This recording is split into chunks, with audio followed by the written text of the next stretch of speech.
Layaklah Tuhan dipuji, dimuliakan. Kekallah kerajaan-Mu dulu, sekarang, sampai selama-lamanya. Tuhan yang berkuasa atas segala-galanya. Terima kasih, layaklah umat-Mu membawa pujian, hormat, kemuliaan hanya bagi nama Tuhan. Terpujilah nama Tuhan pada pagi siang hari ini. Kami beribadah dan Allah Roh Kudus hadir di tengah-tengah kami, memberkati kami semuanya, menyapa kami dengan lembut, dengan kasih yang tak pernah berkesudahan, meliputi kehidupan kami, sehingga kami kembali dikuatkan oleh Tuhan pada saat hari ini. Terima kasih Tuhan, kami mau mendengarkan kebenaran firman-Mu. Tuhanlah yang memberkati kami. Siapkan hati kami, pendengaran kami berikan untuk Tuhan bersabda bagi kami sekaliannya. Urapi hamba-Mu, di dalam nama Tuhan Yesus kami berdoa. Yang percaya berkata amin, amin. Silakan duduk Bapak Ibu yang dikasihi Tuhan. Shalom. Haleluya. Senang pada pagi hari, siang hari ini kita berkumpul saudara-saudara. Kita merayakan ulang tahun gereja kita yang ke-23 ya. Sudah lama juga ya. Ya. Kalau remaja putri sudah boleh menikah itu ya. Sudah ya. Ideal itu ya. Ideal ya 23, 24, 25 katanya ya. Jadi sudah lama kita saudara-saudara yang dikasihi Tuhan. Tapi kalau di tempat ini kemungkinan 21 tahun ya, kalau di gereja ini ya, di tempat yang sama ini kita ada sekitar 21 tahun ya. Aktif mulai kebaktian di tempat ini tahun 2003. Ya, tahun 2003 kita mulai menempati tempat ini 2002. Tapi belum ibadah raya di tempat ini. Baru ibadah doa, kebaktian doa waktu itu ya. Jadi sekitar tahun 2003 baru kita mulai ibadah.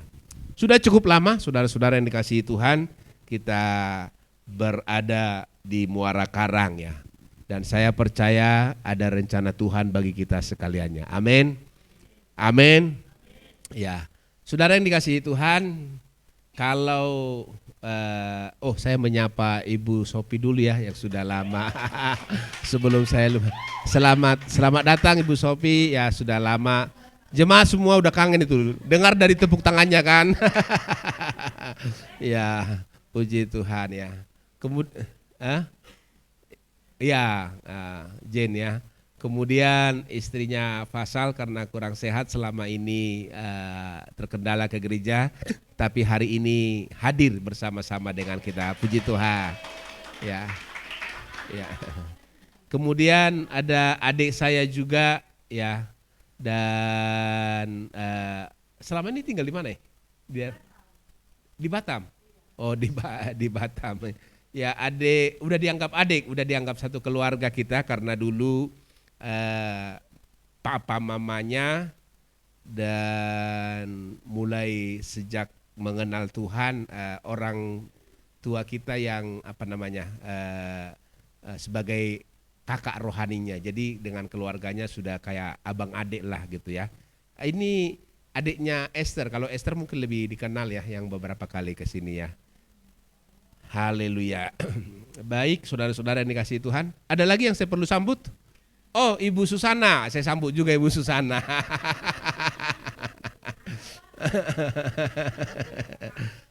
Ya, enggak, Ibu Susana ini bukan tidak mau datang, tapi kebanyakan di puncak ya, kebanyakan di yayasan apa sih namanya? Yayasan Penuai ya. Ya, Yayasan Penuai. Kalau Pak Haris tahu kali ya, dengan beberapa orang pernah kita ke orang Buddha itu, ke Kelenteng ya, masih lurus ke atas ya, ini masih ke atasnya. Jadi Ibu Susana dengan keluarga punya yayasan untuk orang, ya, untuk orang-orang apa? Untuk orang-orang apa namanya, Ci? ODGJ apa?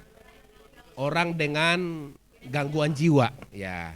Jadi mereka tergerak untuk melayani di sana ya.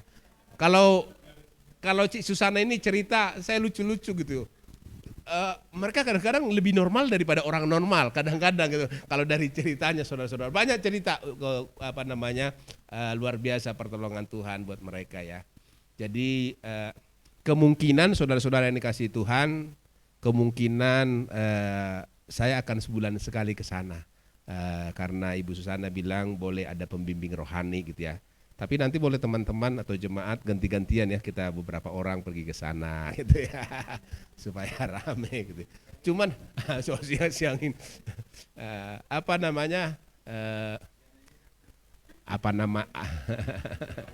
kalau hari Minggu nggak tembus ke sana. Jadi ibadah di sana jam 10 ya. Jam 10. Jadi kalau mau berangkat harus pagi-pagi, kalau enggak orang sudah menunggu ibadah, kita belum nyampe-nyampe ya. Ya. Paling terlambat jam 5 kali. Kalau tidak hari Sabtu. Hari Sabtu menginap di sana. Ya, kira-kira begitulah. Tapi nanti kita atur, mungkin kita kasih jadwal nanti. Cuman satu persyaratan ya. Satu persyaratan. Kalau sudah tiba di sana nggak boleh foto. Nggak boleh foto ya. Jadi kalau bisa taruh aja handphonenya daripada tergoda gitu ya. Dulu ada yang melayani sana, ini cerita dulu ada yang melayani, tapi karena ada yang foto kemudian masuk ke sosial medianya, kemudian keluarganya nggak senang. Ya kan, ya misalnya jadi keluarganya jadi terbongkar lah, kira-kira begitu, ada orang yang seperti itu. Jadi setelah itu di stop gitu ya, setelah itu di stop. Jadi Ibu Susana bilang saya boleh nggak Pak di sana untuk kita ibadah ya sebulan sekali lah untuk pertama-tama. Cuman persyaratannya tidak boleh ada foto. Ya, tidak boleh ada foto ya. Jadi kita melayani saja. Oke. Ya, jadi nanti kita atur. Baik, saudara-saudara yang dikasihi Tuhan. Jadi buat yang belum pernah dengar, gereja kita di tempat ini di Muara Karang, saudara-saudara. Saya sudah, kalau ulang tahun saya cerita ya. Tapi saya cerita ulang lagi supaya saudara tahu ya sejarah gereja kita. Dan kalau saudara ditanya orang-orang kira-kira begitu permulaan atau perintisan gereja kita. Jadi gereja kita ini yang inisiasi sih papanya Semi ya, Pak Edi Purnomo ya. Itu yang inisiasi awal.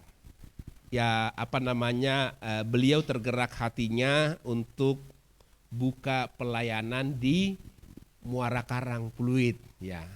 Kenapa tergerak hatinya? Setiap kali ke rumah duka, saudara-saudara, dulu masih rumah duka yang lama, Atma Jaya ya, belum ada rumah grand ya, belum ada yang besar itu.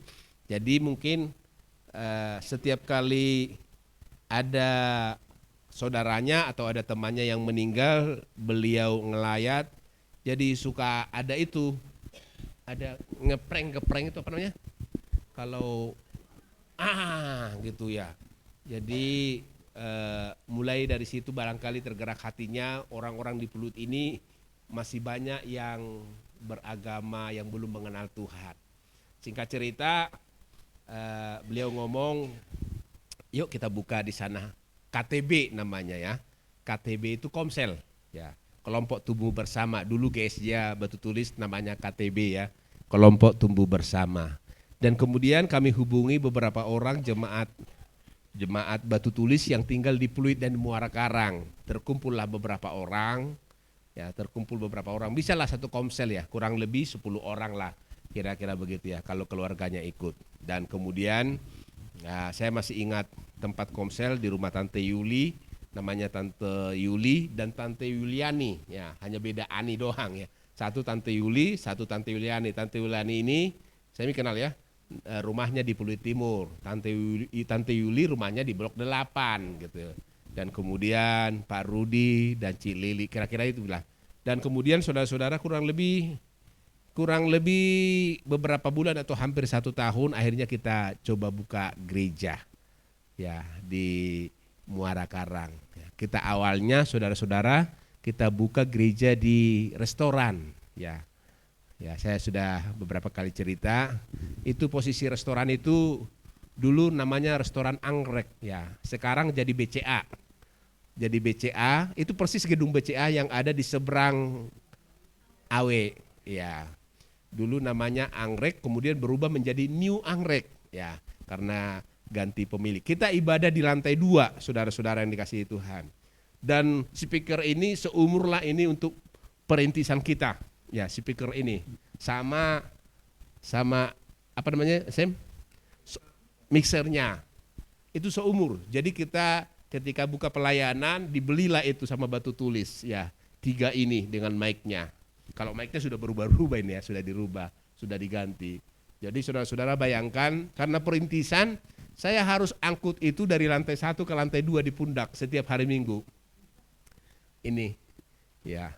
Dan ini berat ini, walaupun kecil itu berat saudara-saudara ya. Jadi namanya perintisan ya, belum ada yang bantu saudara-saudara. Awal-awalnya itu saya angkut di pundak, naik ke lantai 2 saudara-saudara ya. Karena kita ibadahnya di lantai 2. Dan kemudian nanti selesai ibadah diturunin lagi karena tidak ada tempat penyimpanan barang. Jadi dulu tempat ini disimpan di rumahnya Semi di Kelapa Gading. Jadi saya harus ambil dari Kelapa Gading hari Minggu, pakai mobilnya, kemudian selesai ibadah di Batu Tulis sekitar jam 12, saya harus ke Kelapa Gading, ambil mobil, masukin barang semua. Nah awal-awal saudara-saudara, awal-awal karena kita dibantu Batu Tulis untuk main musik, masih sempat pakai drum. Dan drumnya bukan elektrik, drumnya itu yang besar. Drumnya itu yang besar, ya. Enggak tahu masih ada enggak drum itu? Dulu kamu punya drum itu dulu. Udah hilang. Nah, saudara-saudara, itu masuk semua ke mobil ya. Itu diangkut dan lain sebagainya. Dan tapi tidak lama pakai drum karena orang Batu Tulis mereka kurang tenaga. Kami tidak bisa kirim Pak kalau setiap minggu katanya kami kekurangan di tempat ini. Soalnya mereka 3 kali ibadah gitu ya. Jadi ya udah akhirnya kita single keyboard hanya tinggal ini dan keyboard kita bawa ke sana. Nah itu sejarahnya kurang lebih 1 tahun. 1 tahun 2000. Jadi kita buka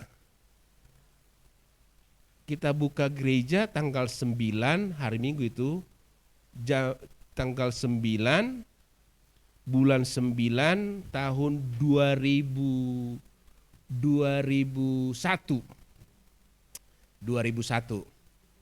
Jadi makanya ini 23 tahun kan, 2001. Bom WTC Amerika 2001 juga ya? 2001 apa 2002? 2000 ya 2001. 2004 itu gempa Aceh 2004. Ya, 2001 betul ya? Ya seingat saya betul ya. Seingat saya jadi kita baru hari Minggu, itu tanggal 9 hari Minggu ya. Jadi kami lagi doa di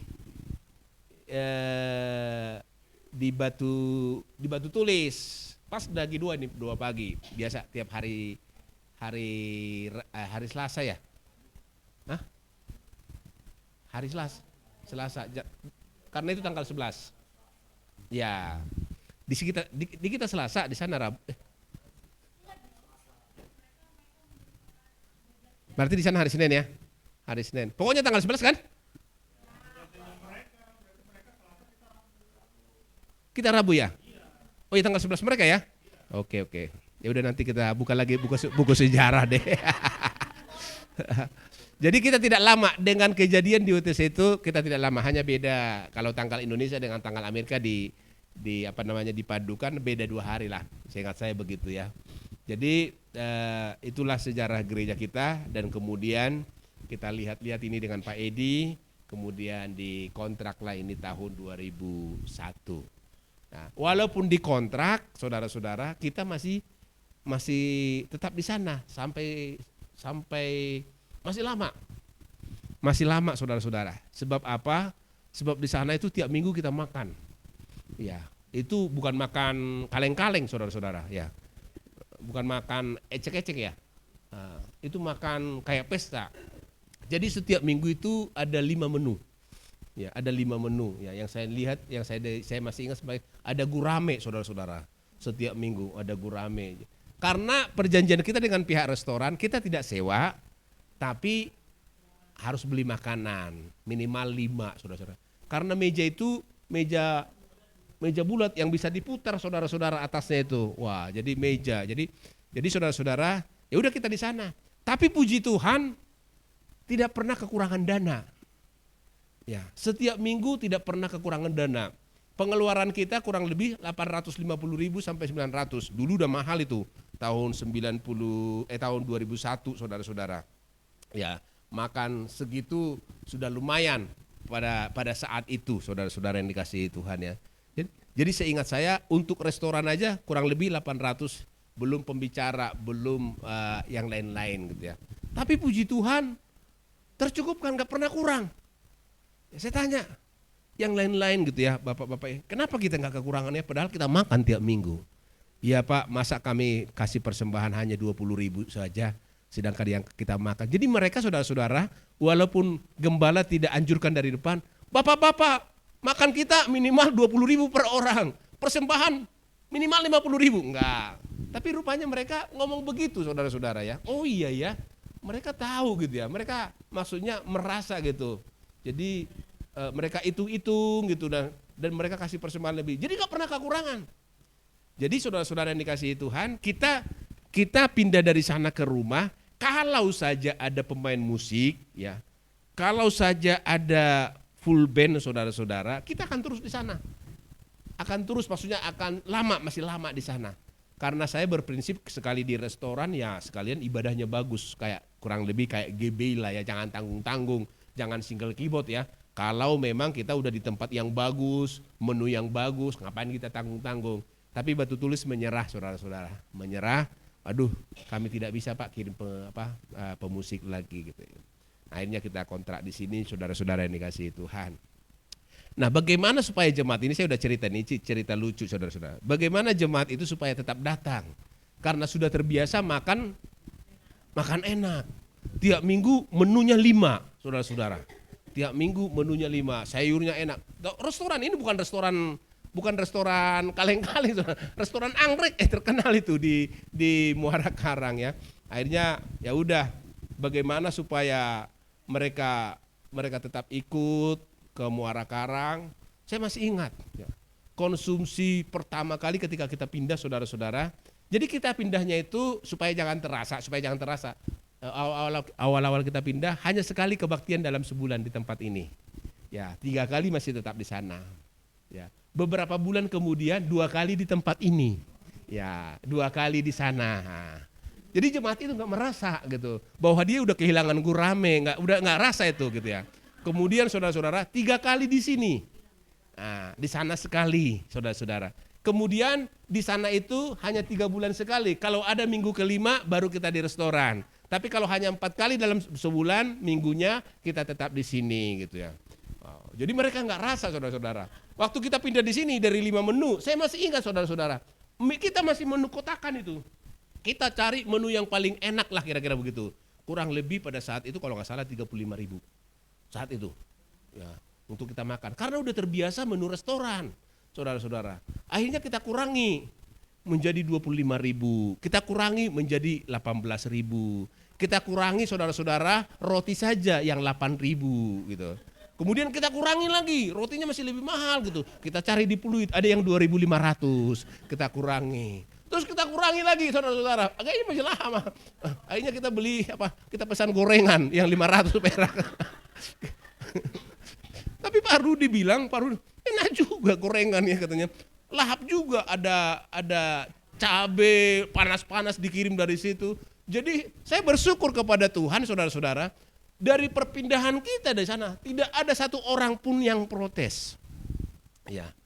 Tidak ada, mereka terima semua, kita terima semua saudara-saudara. Memang pelan-pelan, jangan langsung diputus saudara-saudara. Jadi saya pikir jemaat itu ditipu gembala sidangnya saudara-saudara. Dalam tanda kutip, mereka tidak sadar sudah dipotong semua konsumsinya, tinggal gorengan. Ya paling kalau kita sekarang berapa Mi? Kalau kamu pesan makanan, kadang-kadang kita minta Pak Ayog ya, belanja ke pasar Senen, pasar pagi, berapa Pak satunya? Iya 100.000 kita udah cukup. Ya 80.000 kadang-kadang udah cukup gitu. Kadang-kadang ada jemaat yang bawa, kita tidak ada pengeluaran. Jadi itulah sejarah gereja kita di tempat ini, puji Tuhan ya. Ya banyaklah yang tidak bisa diceritakan. Dan kemudian jemaat pertama di luar daripada yang Batu tulis tadi dari Gunung Sahari adalah Tante Yanti almarhumah ya. Mama daripada Ciheni dengan Kotedi dan mertua daripada Pak Haris. Itulah jemaat pertama setelah kita pindah ke tempat ini ya. Jadi bergabung beliau. Si Om belum mau ke gereja awal-awalnya ya. Si Tante setelah beberapa lama saya lupa, baru si Om mulai Om Suprapto mulai datang beribadah ke tempat ini. Jadi saudara-saudara yang dikasihi Tuhan, luar biasa perjalanan gereja kita.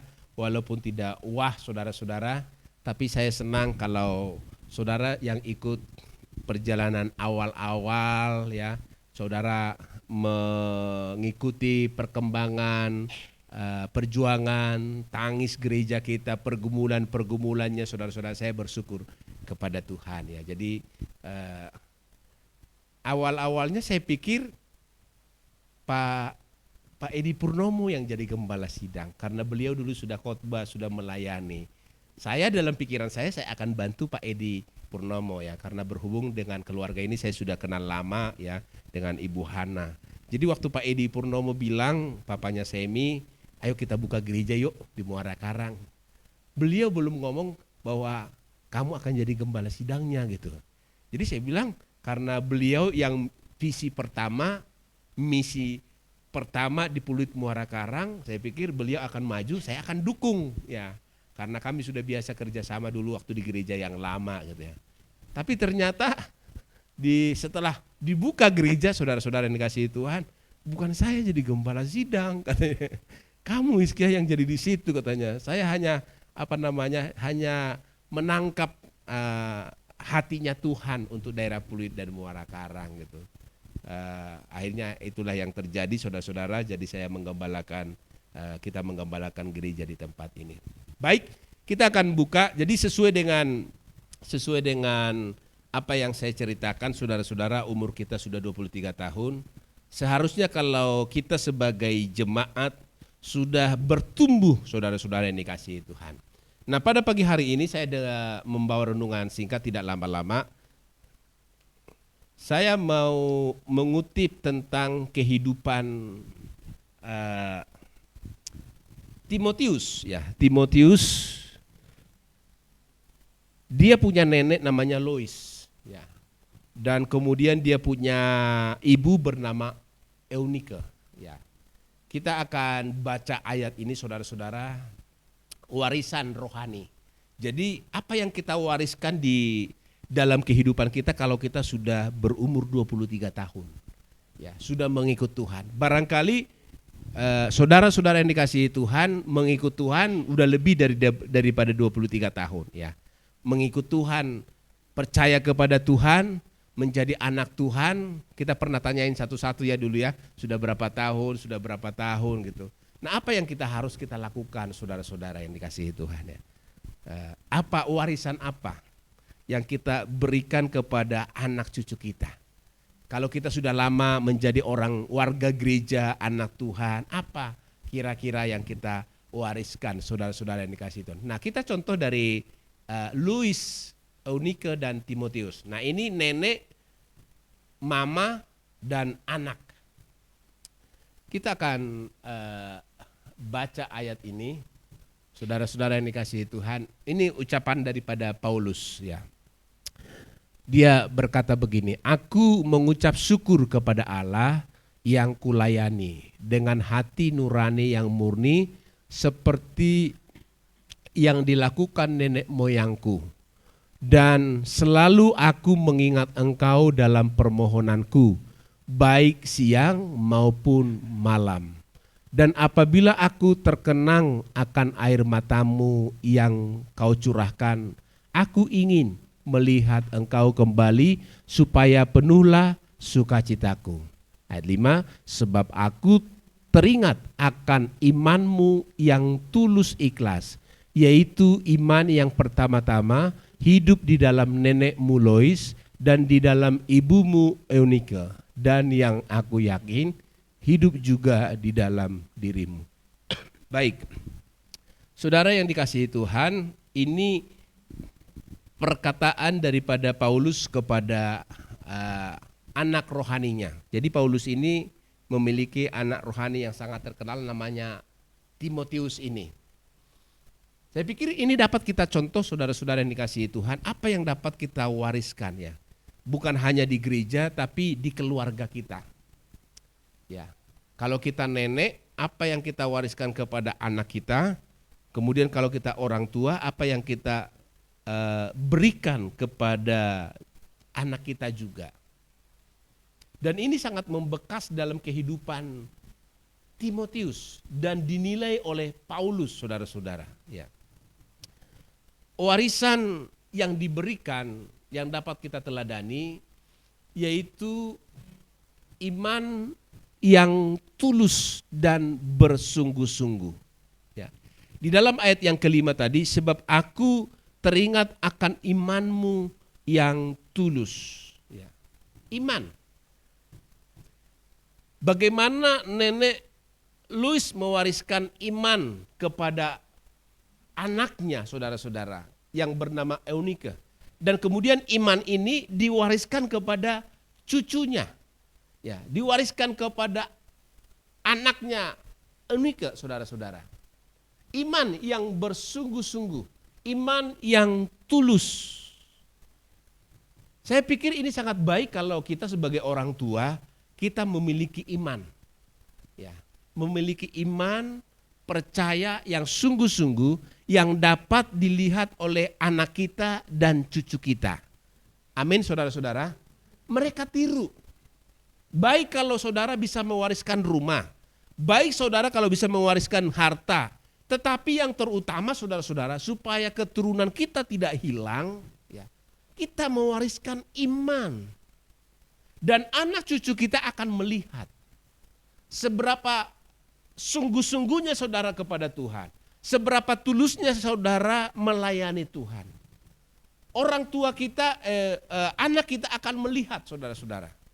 Anak kita pasti menilai apa yang kita katakan di rumah, apa yang kita perbuat, bagaimana kita melayani, bagaimana kita hadir di gereja, bagaimana kita berdoa, bagaimana kita membaca Alkitab, itu anak kita, cucu kita akan melihat. Dan itulah yang mereka tiru. Dan biasanya katanya anak-anak itu lebih gampang meniru daripada membaca, saudara-saudara. Ya. Daripada kita mengatakan A, B, dan C kepada anak-anak kita.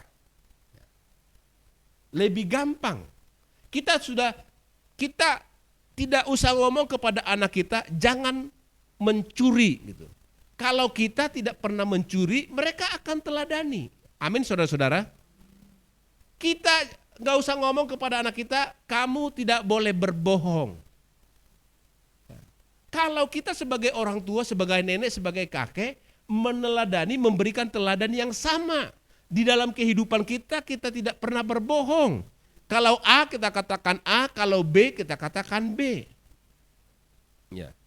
Tapi kalau kita pernah berbohong, saudara-saudara, berarti anak kita, secara kita tidak sadar orang tua, ia menyimpan. Ya, ia akan menyimpan. Mama saya, papa saya pernah bohong. Ketika tukang kredit datang, saya disuruh keluar rumah bilang, papa mama tidak ada.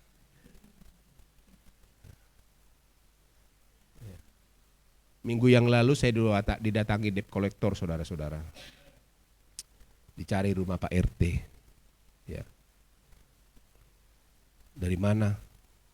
Ini Pak, ada warga Bapak, saya udah ketemu orangnya. Tapi dia tidak mengaku nama ini, dikasih datanya ke saya.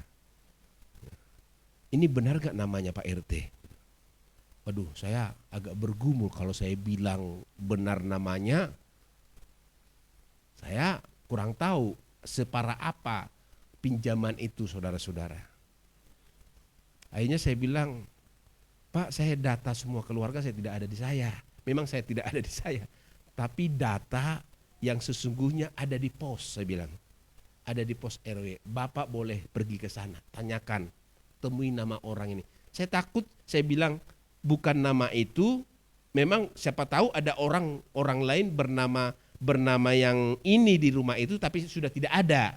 Ya, jadi dia ketemu orang itu berpapasan. Pas orang itu mau keluar, ya, pas orang itu mau keluar ditanya, kalau dari segi umurnya sih Pak, kayaknya cocok dengan nama ini. Nah itu saya kurang tahu. Bapak bisa konfirmasi ke pos di sana lengkap datanya. Gitu. Akhirnya dia pergi ke sana. Saudara-saudara yang dikasihi Tuhan. Nah mungkin dia berbohong. Saya tanya akhirnya di pos gitu. Itu orang itu datang gak sih? Datang Pak. Itu betul nama yang ditunjukkan itu? Iya. Tetapi orang itu berkata bukan itu. Karena dia lagi berpapasan nih, lagi pergi keluar nih. Saudara-saudara, kolektor datang. Ya, kemudian disodorkan ini nama Bapak ya gitu. Oh bukan, nama saya ini, disebutkan nama yang lain saudara-saudara. Akhirnya dia gak bisa ngomong apa-apa, ya orang itu pergi. Iya, akhirnya dia datang ke sini. Nah saudara-saudara, kalau kita sebagai orang Kristen begitu, ada orang berkata, didengar oleh anak kita saudara-saudara. Misalnya saya punya utang, Papa di mana? Ya, papamu punya utang sekian. Dan kemudian anak saya, dia tahu saya tidur, dia tahu saya di kamar, Pak ada orang nagih hutang. Bilang Papa tidak ada. Mungkin buat saya pada saat itu dalam tanda kutip mendesak saudara-saudara, tapi anak saya pasti kerekam ini. Pasti kerekam ini saudara-saudara. Apalagi saya pendeta.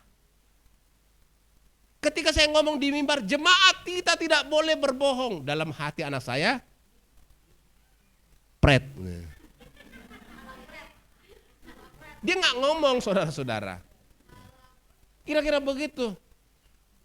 Jadi apa yang kita katakan itu, apa yang kita lakukan, apa yang kita perbuat di rumah sehari-hari, itu menjadi warisan. Amin. Apa yang diwariskan Lois? Apa yang diwariskan Eunike? Iman yang sungguh-sungguh. Iman yang sungguh-sungguh saudara-saudara yang dikasihi Tuhan. Ketika iman ini berbicara di dalam kehidupannya, iman ini menjadi nyata di kehidupan cucunya. Saya kurang tahu penilaian Paulus kepada, tentu ada sesuatu yang luar biasa. Misalnya gini, dalam kehidupan kita sehari-hari lah. Ya, misalnya gini, dalam kehidupan sehari-hari. Sudah misalnya tidak ada beras. Ya, tidak ada beras. Tidak ada lauk di rumah, tidak ada uang. Bagaimana kita memiliki iman saudara-saudara? Oke, untuk pinjam beras ke tetangga, minta untuk sementara waktu, barangkali lebih gampang saudara-saudara. Tapi bagi anak cucu kita ada penilaian tersendiri saudara-saudara. Ketika kita berdoa sungguh-sungguh dan kita berharap kepada Tuhan, kemudian mujizat terjadi saudara-saudara yang dikasihi Tuhan, itu akan membekas dalam kehidupan anak-anak. Waktu papa mama saya tidak ada beras, tidak ada lauk, tidak ada uang. Mereka berdua berdoa di kamar berlutut. Tiba-tiba siapa yang datang di antara saudara? Tiba-tiba seperti minggu lalu ya. Dia ajak nenek-nenek kemana? Ke nasi padang ya. Masih ingat nggak khotbah yang minggu lalu? Ada 2 restoran nasi padang. Yang satu ada paket 10.000. Yang satu padang sederhana saudara-saudara. Dia pikir tim busuknya ini mengerti pendetanya kira-kira begitu. Akan datang ke padang yang paket 10.000. Karena uangnya berapa dibilang waktu itu? Hanya 100.000. Dia bawa 5 orang saudara-saudara. Ya. Ternyata tim busuknya ini nggak tahu diri juga gitu ya. Mereka pergi ke padang sederhana gitu.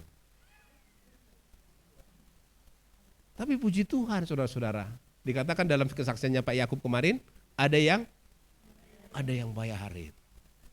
Iya. Tapi rupanya juga tim busuknya itu walaupun di padang sederhana mereka tahu diri juga. Jadi ayam dibagi 2 katanya gitu. Oh begitu ada yang bayarin, mereka ngomong ke pendetanya, kalau tahu begitu. Kalau tahu begitu. Nah saudara-saudara, iman seperti itu akan membekas saudara-saudara. Mungkin dalam kehidupan Pak Yakob ketika tim besuknya itu menuju padang sederhana, dia udah mikir-mikir itu. Bagaimana cukup 5 orang, dia berdua dengan istrinya 7 orang dengan uang 100. Semurah-murahnya saudara-saudara. Saya pikir nasi dengan kuah saja nggak dapat itu kalau di padang sederhana. Ya. Tapi kalau itu dia cerita kepada anaknya, iman. Mungkin bukan pada saat itu dia berdoa. Ya. Tapi imannya yang tulus kepada Tuhan dan bersungguh-sungguh. Ini yang diwariskan saudara-saudara yang dikasihi Tuhan. Nah, iman itu hidup. Kalau iman itu sungguh-sungguh, ya, dalam arti lain dia berkuasa. Ya. Iman itu hidup di dalam dirimu, kata Paulus. Berarti iman itu yang menguasai kehidupannya Timotius. Itu yang dinilai oleh Paulus. Hebat juga ini anaknya ini, cucunya ini. Dari mana itu dapat? Dari Lois neneknya, dari Eunike mamanya. Iman yang sama hidup di dalam kehidupan Timotius. Ya. Kemudian dapat dilihat, dapat dirasa. Aku yakin, kata Paulus saudara-saudara. Aku yakin iman yang sama itu hidup di dalam dirimu. Jadi warisan ini diberikan oleh nenek mereka saudara-saudara yang dikasihi Tuhan. Bagian yang kedua, mudah-mudahan tidak terlalu lama ya. Saya janji tidak terlalu lama. Tapi biasanya kalau janji tinggal janji. Warisan yang kedua, pengenalan akan kitab suci. Pengenalan akan kitab suci. Ayat yang kita baca tadi, saudara-saudara, saya coba balik lagi ke yang tadi. Dikatakan di dalam ayat ini, oh bukan di ayat, sorry. Ini di pasal yang ketiga ya, pasal yang ketiga ayat 15. 2 Timotius pasal yang ketiga ayat 15, saudara-saudara. Saya catat ya, saya catat di situ. Ingatlah juga bahwa dari kecil engkau sudah mengenal kitab suci. Dari kecil. Ingatlah juga bahwa dari kecil engkau sudah mengenal kitab suci. Sudah mengenal Taurat. Dari siapa dia mengenal kitab suci, saudara-saudara? Kalau bukan dari neneknya, bukan dari ibunya. Kalau zaman sekarang tentu neneknya dan ibunya saudara-saudara belikan Alkitab buat dia. Supaya dia baca setiap hari. Ini yang diwariskan oleh Lois dan Eunike kepada cucu dan anaknya saudara-saudara yang bernama Timotius. Bukan harta. Bukan kemuliaan. Ya, bukan kehormatan di tengah-tengah masyarakat, tapi kitab suci, Alkitab. Saudara, ini menjadi pergumulan kita hari-hari ini ya. Kita terus terang aja ini menjadi pergumulan gereja. Kita lebih sudah pudar ya, sudah pudar saudara-saudara yang dikasihi Tuhan. Bagaimana kita mencintai kitab suci ya, bagaimana kita membaca Alkitab. Kita berjuang hari-hari ini supaya anak-anak muda baca firman Tuhan. Ya. Mereka sudah tidak terlalu tertarik lagi bagaimana membaca Alkitab setiap hari, merenungkan firman Tuhan. Sepertinya sudah biasa saudara-saudara. Ya. Sudah sudah tidak tertarik lagi mengenai hal itu. Tetapi dalam pendirian Lois, dalam pendirian Eunike, ini penting. Karena apa saudara-saudara? Diteruskan firman ini. Yang dapat memberikan hikmat, ya, menuntun engkau kepada keselamatan. Ada 2 hal. Orang yang setia membaca kitab suci, ya, membaca Alkitab saudara-saudara, warisannya adalah dia diberikan hikmat. Ya, dia diberikan hikmat. Kalau Alkitab itu kita pegang menjadi pegangan kehidupan kita, kita percaya firman Tuhan akan memberikan hikmat kepada kita. Amin saudara-saudara. Kita tidak salah barangkali. Ya. Kita tidak selalu hafal firman Tuhan. Tetapi saya percaya karena firman Tuhan itu hidup saudara-saudara. Walaupun kita tidak hafal. Paling tidak ada satu kalimat atau satu kata. Ketika kita menghadapi masalah, menghadapi persoalan. Itu muncul secara tiba-tiba. Ketika kita khawatir. Barangkali tentang Matius pasal 6. Tentang kekhawatiran. Itu muncul firman Tuhan berkata, jangan khawatir. Burung di udara dipelihara Tuhan. Bunga bakung di ladang didandani Tuhan. Sehingga membuat kita semangat. Itu memberikan hikmat. Firman Tuhan itu memberikan hikmat kepada kita ketika kita rajin membaca firman Tuhan. Karena itu di gereja kita terus didengungkan, ayo baca firman Tuhan, ayo baca firman Tuhan. 2 pasal 1 hari, 2 pasal 1 hari. Ya. Sekarang saudara-saudara yang dikasihi Tuhan, kita bisa berjam-jam, ya. Kalau anak-anak muda bisa berjam-jam berkutat dengan handphone. Ya. Betul saudara-saudara? Ya. Kalau tidak ada, yang tua juga. Saya nggak berani tegur yang tua Pak, yang muda-muda dulu. Ya. Tapi itu udah apa namanya? Udah sebuah keniscayaan hari-hari ini. Udah sekarang, kalau dulu mungkin 1-2 orang ya. Tapi kalau sekarang saudara-saudara yang dikasihi Tuhan, suami istri lagi makan di restoran ini, ya, mereka bisa tidak ngomong. Betul nggak saudara-saudara? Ya. Sebab apa? Mereka masing-masing sibuk dengan handphone masing-masing. Satu keluarga duduk di meja makan. Bisa saja mereka tidak berempat tidak ngomong. Ya. Saya lihat video, tapi mungkin itu settingan kali ya, itu settingan barangkali ya. Tapi lucu juga. Jadi ibunya udah masak, saudara-saudara. Ya, ibunya sudah masak, ada 2 anak dengan suami gitu ya. Akhirnya dia taruh apa yang semua dia masak, ditaruh di meja makan. Jadi orang berdua, anaknya sibuk dengan handphonenya. Belum lihat ibunya sudah taruh semua piring di meja makan. Ya, suaminya juga tidak hiraukan istrinya sudah siapkan. Akhirnya dia makan. Anak dengan suaminya masih sibuk dengan handphone masing-masing. Mungkin ada game belum kelar-kelar gitu lah. Jadi ya maksudnya mereka nantilah makan gitu. Pokoknya sudah ada makanan. Akhirnya sampai selesai ibunya makan, saudara-saudara, mereka bertiga ini belum makan. Akhirnya dia ambil semua makanan itu ke dapur. Dia bersihin lagi, dia ambil semua, dia kesal gitu. Mereka lagi sibuk semua, dia ambil, mereka nggak tahu, dia ambil semua makanannya. Dikasih piring yang baru, panci yang baru. Dia kumpulkan semua kabel-kabel ya, dia kumpulkan semua kabel-kabel, entah charger dari mana gitu ya, colokan dari mana, dia gulung-gulung, udah ditaruh di situ semua. Makan ini. Saya kurang tahu itu benar atau settingan ya. Tapi itu mengingatkan saudara-saudara yang dikasihi Tuhan. Di tengah-tengah keluarga kita begitu ya. Kita sudah tidak peduli lagi dengan firman Tuhan barangkali.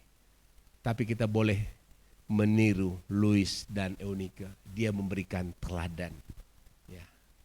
Dia mulai kecil sudah dituntun untuk tahu kitab suci. Dia memberi hikmat dan kemudian juga menuntun kepada keselamatan. Ya. Dia menuntun kepada keselamatan. Yang terakhir saudara-saudara yang dikasihi Tuhan. Di dalam teladan hidup ini yang terakhir yang diberikan nenek dan mamanya. Kenapa teladan hidup saudara-saudara?